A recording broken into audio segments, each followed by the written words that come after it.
So you can also go ahead and import out a texture from an image file stored on your computer inside of SketchUp.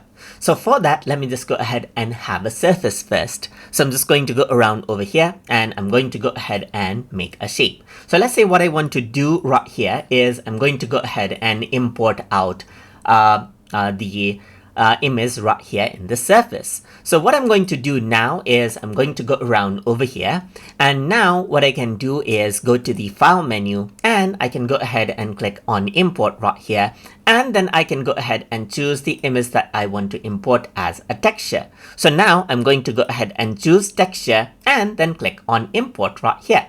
And you can see that now I get the paint bucket tool right here, which I can go ahead and click on right here just like this. And you can see that I can change around the size of the texture.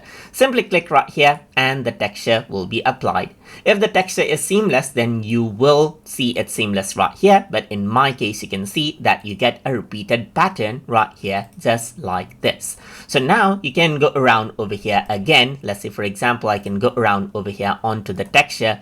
I can right click, go to the texture option right here, and I can go ahead and edit out the texture image that I want as well. Edit this out so that it gets updated right here. I can also go around over here, work around with the position as you can see right here, rotate out the texture as with any other texture that I have right here. And that is how you can go ahead and import out texture from an image file inside of SketchUp. So I hope you guys learned something as always. And as always, please like, comment, share, and subscribe.